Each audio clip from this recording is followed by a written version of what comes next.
मैं मानूँ कि आप दिन के अंदर पहले 100 एमसीक्यूज ले रहे हो, तो 100 एमसीक्यूज के अंदर आपको 100 के 100 एमसीक्यूज आपको खुद पहले सॉल्व करना है कि आपको पता चलेगा, आपकी औकात पता चलेगी आपको कि आपको चैप्टर में से कितने फॉर्मूलाज की बात में आप बाजू के अंदर आप एमसीक्यूज की लिस्ट बना के रखो ताकि आपको पता चले कौन सी फॉर्मूलाज कहाँ पे यूज करनी। तो एमसीक्यू बुक बनाओ जिससे आपको अप्रोच पता चले। तो ऐसे आप सब चैप्टर की अप्रोच बुक बनाओगे। तो लोग बच्चे ज्यादातर क्या करते हैं कि अगर सर ने एक फॉर्मूला जोरदार पढ़ा दिया, एक टॉपिक एकदम तुझे पता चल गया, ऐसे पढ़ लिया तूने, अब क्या करता है कि उसी टॉपिक के ऊपर वो 20 30 40 वो एमसीक्यूज कर लेते हैं उसके ऊपर। अब एक सर ने एक ही टॉपिक पढ़ा है, अब एक ही तुझे फॉर्मूला दिए, उसके ऊपर तो 30 40 same to same similar type के एमसीक्यूज करेगा, तुझे वो सब तो तुझे आने ही वाला है। अब तू क्या करेगा, ये 30 40 एमसीक्यू सॉल्व करके अब तो अपने भाई को भाई बोलेगा, भाई अपने को तो सब आ गया।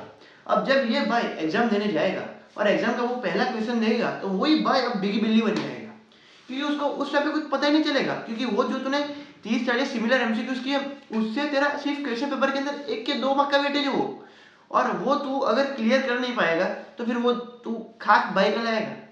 तो इसके लिए ये प्रॉब्लम सब लोग की होती है।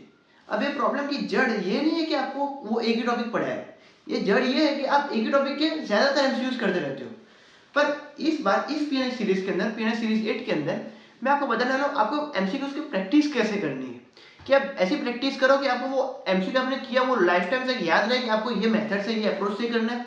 क्योंकि ये ज्यादातर की कंप्लेंट क्या आती है कि मैं एग्जाम में गया, मैं ब्लैंक हो गया कि एमसीक्यू देखे कि मुझे कुछ पता ही नहीं चला मैं एमसीक्यू के अंदर अप्रोच कहाँ से करूँ, मैं वो एमसीक्यू वो सॉल्व करना चालू कहाँ से करूँ। भैया मैं एमसीक्यू देखता हूँ और मुझे कुछ क्लिक ही नहीं होता कि एमसीक्यू का कौन सी फॉर्मूला लगानी है। तो दैट्स ऑल अबाउट माय मोटो कि आप आज सीखो कि आप एमसीक्यू की प्रैक्टिस कैसे करो, एमसीक्यू एनालिसिस कैसे करो, कि आप वो ज़्यादातर आप ऐसे फॉलो करोगे तो आपको पता चलेगा कि उसकी क्या प्रोसेस होती है। तो सबसे पहले ये एमसीक्यूज को प्रैक्टिस करने के लिए 4 स्टेप्स होते हैं। सबसे पहला स्टेप कि जो अगर सर पढ़ाए, सर ने एक टॉपिक पढ़ा है तो भाई उसके टॉपिक से तो एमसीक्यू करना है, पर ज़्यादातर उसके ऊपर ही मत टूट पड़ो।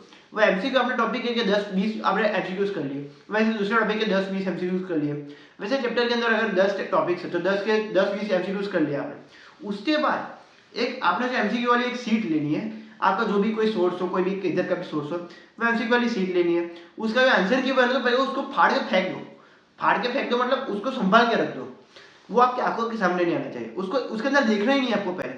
अगर आप मैं मानूँ कि आप दिन के अंदर पहले 100 एमसीक्यूज ले रहे हो, तो 100 एमसीक्यूज के अंदर आपको 100 के 100 एमसीक्यूज आपको खुद पहले सॉल्व करने हैं कि आपको पता चलेगा, आपकी औकात पता चलेगी आपको कि आपको चैप्टर में से कितने आते हैं।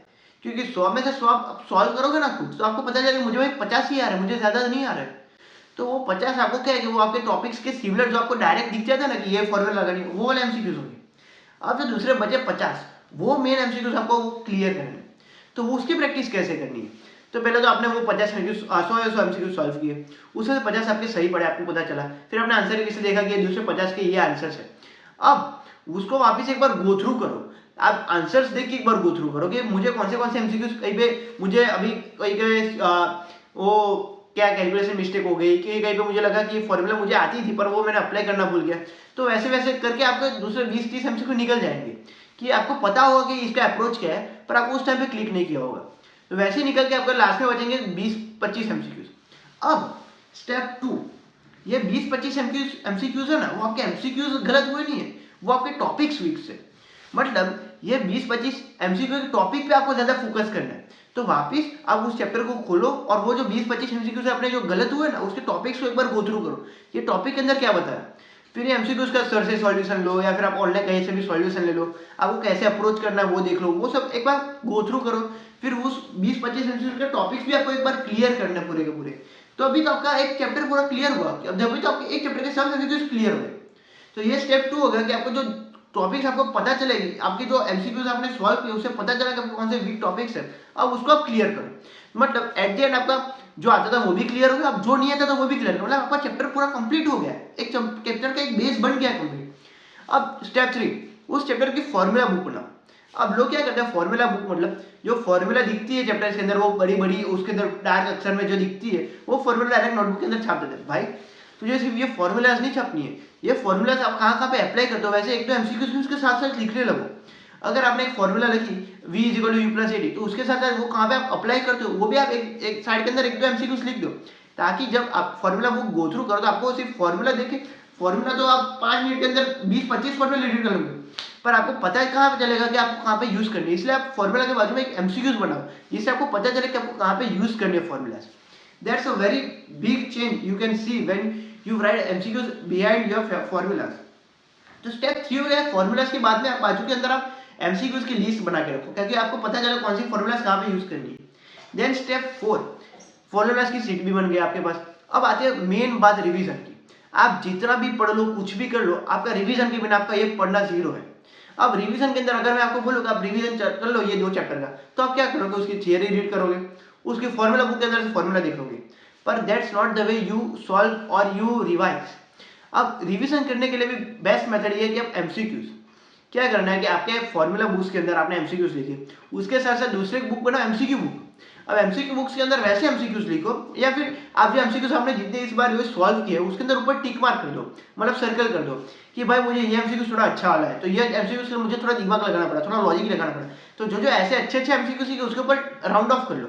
तो जब भी आप चैप्टर रिवीजन करो तो एक बार पहले थियरी रिवीजन करना है, फिर उसकी फॉर्मूलाज रिवीजन करनी है, उसके बाद एमसीक्यूज की रिवीजन। एमसीक्यूज का रिवीजन मतलब एमसीक्यूज रटना नहीं है कि इसका ये आंसर है, ये आंसर है, मतलब आपका वो क्वेश्चन नहीं रखना, उसकी मेथड्स को गो थ्रू करना है आपको कि कौन सी ऐसा क्वेश्चन आए तो मैं उसको अप्रोच कैसे करूँ, ऐसा क्वेश्चन आए तो मैं उसका स्टार्ट मुझे कहाँ से करना है, ऐसी मेथड्स कहाँ पे यूज करनी है, ऐसे एमसीक्यूज बुक बनाओ। तो एमसीक्यूज बुक बनाओगे तो आपको पता चलेगा एमसीक्यूज को एट द एंड आपको देना है एमसीक्यूज। एमसीक्यूज आपको क्लिक ही नहीं होगा तो फिर आप लाओगे कहाँ से उसका आंसर। तो एमसीक्यू बुक बनाओ जिससे आपको अप्रोच पता चले। तो ऐसे आप सब चैप्टर की अप्रोच बुक बनाओगे एमसीक्यू वाली, तो आपको उससे पता चलेगा कि आपके कौन से एमसीक्यू आपको कौन सी टेक्निक यूज करनी है। तो एट द एंड जब पेपर आएगा तो आपको जब एमसीक्यूज रीड करोगे तो आपको पता चलेगा कि भाई ये तो मैंने देखा है, ये तो मैंने देखा हो, ऐसी उसके अंदर ये अप्रोच है, इसके अंदर ऐसे आंसर आता है। तो that's all about your activity of how you prepare MCQs, क्योंकि एट द एंड आपके एग्जाम है एमसीक्यू वाली, तो एमसीक्यू वाली एग्जाम के अंदर एमसीक्यू अच्छी तरह से प्रिपेयर करना पड़ता है। तो 4 स्टेप्स हमारे हो गए। पहला स्टेप आपका होगा कि आपको पहले तो एमसीक्यूज देखे बिना लिखना है, मतलब देखे बिना सॉल्व करना है, टॉपिक वाइज तो करना ही, उसके साथ साथ पूरे चैप्टर के कंटिन्यू की टॉपिक वाइज के अंदर क्या होता है कि आपका एक टॉपिक मिलता है, पर आप पूरा चैप्टर करोगे तो इंटरकनेक्टेड टॉपिक्स के भी आप एमसीक्यूज मिलेंगे, तो वो पूरा एक दो चैप्टर के बाद के एमसीक्यू सॉल्व करना है। देन स्टेप 2, आपका स्टेप 2 अंदर रहेगा कि आपको एनालिसिस करना है एमसीक्यूज का। जो आपके गलत हुआ है वो आपके गलत एमसीक्यूज नहीं, वो गलत टॉपिक्स है आपके, तो आपको वो टॉपिक्स को भी एक बार गो थ्रू करना है, आपको वो टॉपिक्स वीक टॉपिक्स आपको पता चले, वो टॉपिक्स को भी आपको अब स्ट्रॉन्ग बनाना है। Then step 3, formula book plus MCQ, मतलब फॉर्मूला बुक के अंदर फॉर्मूला तो लिखना है, उसके बाद में उसके एमसीक्यूज भी लिखने हैं, तो आपको पता चलेगा फॉर्मूला यूज कहाँ करनी है। And step 4, MCQ approach book, मतलब एमसीक्यूज का आपको पता चले कि आपके ये थियरी के ये चैप्टर के अंदर ऐसे ऐसे टाइप के एमसीक्यूज आते हैं जो मैं ऐसे ऐसे टाइप से अप्रोच कर सकता हूँ, ऐसे ऐसे मेथड से फॉलो कर सकता हूँ, तो आपको इजीली रहेगा। क्योंकि एक बार ये वाला आप मेथड लगाओगे ना तो आप एक चैप्टर रिवाइज करके मुझे बोलोगे भैया आपने पूरा चैप्टर ही मुझे अब मगअप करवा दिया। एक ही बार ये चैप्टर ये आप ट्राई करो, मैं जो बोला हूँ वो एक ही बार ट्राई करोगे, बोलो कि भैया आपने एक ही बार रिवीजन करता हूँ ना मैं, थियरी एमसीक्यूज वो फॉर्मूला बुक सब, ये मेरा पूरा चैप्टर प्रीपेयर, मुझे कॉन्फिडेंस आ जाता है, अपने अंदर कॉन्फिडेंस आ जाता है, और वो आप रिजल्ट के अंदर भी देख पाओगे कि आपका रिजल्ट कैसे इंप्रूव होता है, क्योंकि आपकी क्लिकिंग एबिलिटी बढ़ जाती है, आपकी एमसीक्यूज का अप्रोच आपका अच्छा हो जाता है। So that's all how to prepare MCQs. And अगर आपको कोई लगे कि भैया मुझे ये डिफिकल्टीज हो रही है, ये डिफिकल्टीज हो रही है, तो आप मुझे वापस एक कमेंट करके बताना कि ये मुझे डिफिकल्टीज, तो मैं उसके ऊपर भी वीडियो बना दूंगा, या फिर उसके अंदर आपको कमेंट के अंदर रिप्लाई दे दूंगा। All for the day. अगर आपको वीडियो पसंद है वीडियो को लाइक कर देना, अगर आपको चैनल पर नए हो तो चैनल को सब्सक्राइब कर देना, और यही आप लोगों को शेयर करिए कि आपको पता, वो लोग को भी पता चले कि एमसीक्यूज की प्रैक्टिस कैसे करनी। सो that's all for the day.